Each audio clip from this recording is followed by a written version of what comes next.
program on France Info. So we're running a little bit late. We're going to try and catch up a bit and talk about women. Aragon said a few years ago, are women a man's future? Perhaps it's one of the essential keys of the positive revolution, of the economy of positive finance. To discuss this in a few moments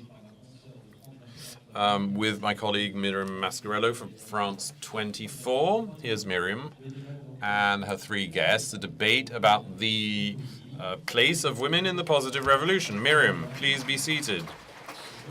Good evening, ladies. So Myriam, you're going to be leading the debate. What's the debate going to be about? Women at the helm of the positive revolution. We're going to be telling you human stories because change is now, as some have said, a former president. And we hope this will be positive change. So it's true, a lot is being done for women since the start of the event. We have tried to envisage the future in an inclusive manner, and we saw with the Prime Minister of Iceland, he talked about the inclusion of women. And who are your three guests then? So why this issue of women? They are the first victims of conflicts, first victims of discrimination, and also drivers for change. I have three change drivers around me. We have Kebede, who is Ethiopian, who's a supermodel, an actor, and who founded the Lemlem Foundation, who looks after economic inclusion of women. On my left, Dr. Edith Schlaffer, a researcher in social sciences, created the NGO Women Without Borders, and will tell us about a very special program called Mother Schools, Parenting for Peace, when religious fanaticism is prevented by the mothers of these young people. And Meagan Fallone, she's from New Zealand. She lives in India. She's a mountaineer, a designer, fashion designer, an entrepreneur, and in charge of the international branch of Barefoot College. Your students are aged 35 to 50. They are women, and most of them are illiterate. So it's a very special kind of university. So let us start with Edith, perhaps. Women Without Borders, Mother Schools. Focus on mothers. I think that we have all seen with the threat of extremism arriving at in our closest vicinity. It's not a far threat anymore in Afghanistan, in Pakistan. It's a threat in the middle of our societies. Hard power strategies have failed us. We have to acknowledge this and have to look for something to kind of add on, a parallel system, a second layer, which is soft power. Who are at the front lines of extremism? Who can see and detect the first early warning signs of extremist behavior when the adolescents and young adults are seduced and taken out from where they belong to, from their families? So mothers actually are the first line of defense. And concretely, what do they do with a teenager? Well, they often don't know what to do. I think we can empathize with this. I mean, they feel there are early warning signs, but it's very hard to respond when you are an affected mother, a concerned mother, to respond in a way that is effective. So we talked to many of these mothers. We did a substantial study positioning the question, can mothers challenge violent extremism? How can they deal with this behavior? And what we saw, that mothers are so eager, and this is across all cultures, to safeguard the spaces of the children, to safeguard their immediate surrounding, the families, the communities. But how do we do this? This is a question for all of us. So what we created is a very systematic approach. I think mothers are the first school in the lives of their children, but they have to upgrade their capabilities and their techniques. So we have created a model, the Mother Schools, Parenting for Peace. It is not a physical school, it's a philosophy, and we bring with local leaders, with local mobilizers.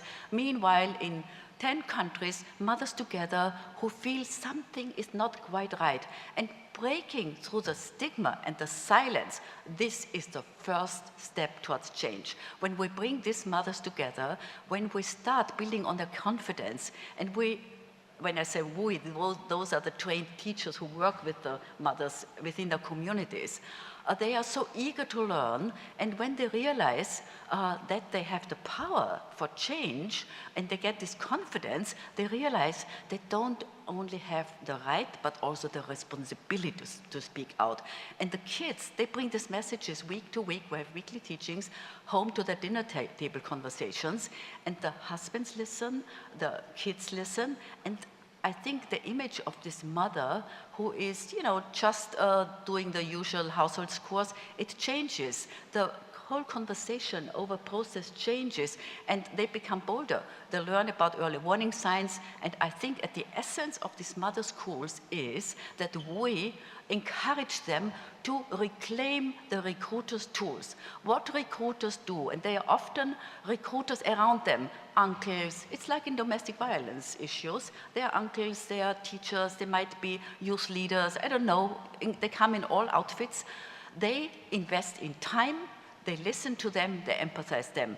And this is what the mothers have to reclaim, because they have the emotional anchoring and they have to reclaim this space. And you told me, Edith, that mothers teach themselves, teach to other mothers without your organization. After it's like we have a follow-up program. We work now in 10 countries across Europe, also outside of Europe, in Jordan, in the Middle East.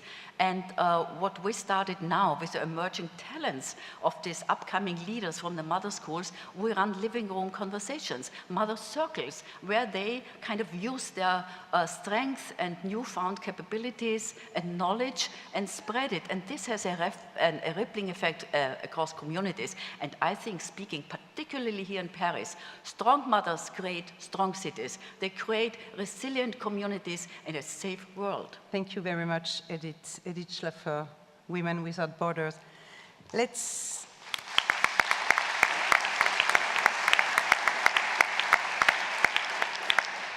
talk now about Lemlem Foundation, Liya Kebede. Why did you create that foundation? Why is this desire to help women, basically? Actually, I started back in 2005 when I was a young mother myself. I started working with the World Health Organization as a Goodwill Ambassador for maternal health. And I learned a lot about the challenges that women who are pregnant and delivering babies in places like Africa face daily. In most African countries, one of the biggest killer of women is actually still childbirth and pregnancy-related issues. So for me, who had my child, I'm originally from Ethiopia, so I grew up a lot hearing of a lot of mothers dying from childbirth, and it was a very normal occurrence. And when I had the opportunity to have my children in New York, it was such a different paradigm for me to now suddenly not even think about whether I was going to survive to have my children, or whether I was going to check, if I was going to have a boy or a girl. It's such a different, there's such a gap between mothers who are trying to understand whether they will live, and then the other side, which is completely on another technological, platform. So I worked a lot with the WHO, and I started my foundation to help with encouraging and supporting programs on the ground, working with NGOs that support maternal midwife training, healthcare training, skill attendance, because most of these women are dying from issues that are completely treatable or preventable. So and the results are positive, I imagine? Absolutely, yes, absolutely. So as I continue my this advocacy that I've been doing, I also have started a brand called Lemlem. It's a clothing brand, and I started it because I was home in Ethiopia, and I noticed that all the artisans that have always made our clothes were suddenly losing their jobs. They didn't have a market for their goods, and the art of weaving, which is a beautiful art, was dying. And so I thought that maybe I could create a platform for these artisans to help them create something new with what they know already how to do, and employ people, which means that suddenly you're changing not just them, but their life, their community, their families, their children. And at the same time also preserve the art of weaving, which is a richness that we need to preserve. So since then, we've grown a lot, and this year we celebrated our 10th year at Lemlem, so we decided to connect the foundation with Lemlem because we wanted all the people who wear Lemlem and who support our brand to be connected also with the causes that we're supporting. And so we have expanded our work to include skill training and entrepreneurial training, and so that we want to include more people to come into the world of business and independence and self-sustainable. Because how do you self-sustain charity? Charity is always a tricky situation where you're always asking for money, whereas if you're giving them a way to earn their own living, then you're freeing them and you're really making a difference and changing their lives. So two branches of Lemlem Foundation, caring and including the inclusion we were talking about at the very beginning of this speech. Thank you very much, Liya Kebede, for your action.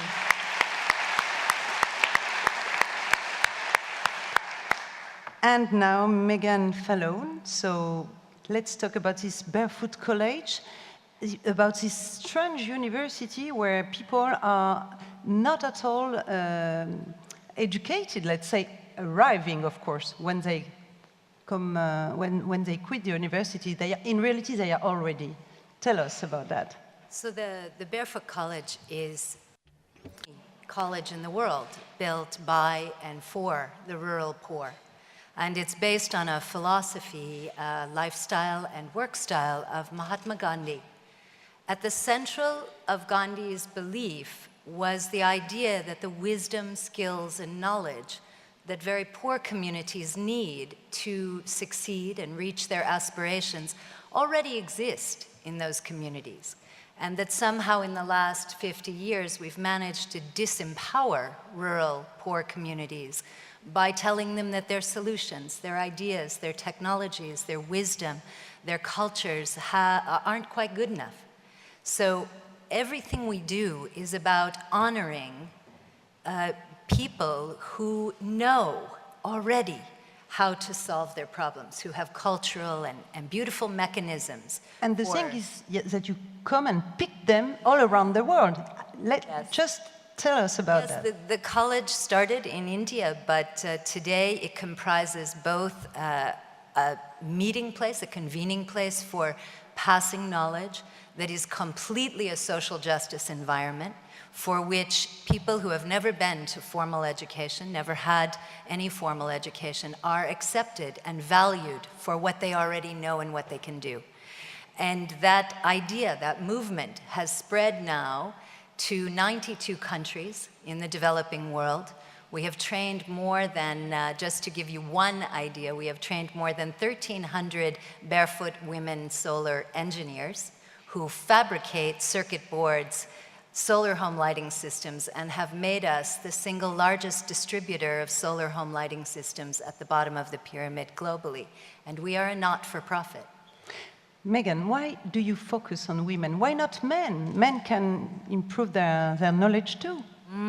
Well, we believe fundamentally that men are untrainable. They're restless, they're mobile, and the minute they learn a skill, they run to the nearest city. And nobody can argue with me about that. They want to monetize their skill, but more importantly, they do not have the same commitment to share what they know. Women, especially the women we target, 35 years old to 50, the thing they want most is to teach others what they know. And this sense of non-proprietary knowledge is what we need in the developing world to leverage as many women as possible to start playing the role they can play and should play in their communities. And another thing, teaching women bring peace for everyone. You told me the map of conflict and the map of exclusion just match. We are looking a lot right now at the map of the world where the rates of access to energy are lowest. And when you match that to the map of the world where the rates of women and girls' literacy and access to knowledge and learning is lowest, and you add to that the map of the world where the worst radicalization and hotspots are flaring, it's one map. So this is not a mystery anymore. We now know who we have to target, how we have to target them, and what kind of solutions we have to design if we want to change this system. Do you need help in the Barefoot University? Because it's a very exciting project, we have to say. People who are graduated, Yeah. they are not wanted? Oh yes, I take everybody. The second part of the Barefoot College is what I have worked very, very hard with my team, exceptional team in India to create, which is an ecosystem for enterprise and entrepreneurship, but one that knows no barriers or boundaries, one where you don't necessarily have to have a college education. You might be from MIT, but you might be working next to a rural young person who has only 3 or 4 years of formal education. And you have to be prepared to accept that they might know more than you know if you come to work with me. So it is a process of, as Alvin Toffler says, learning, unlearning, and relearning about how we look at human capacity. Thank you very much, Meagan Fallone from Barefoot College. Thank you, Edith Schlaffer, and thank you, Liya Kebede. Thank you. Au revoir.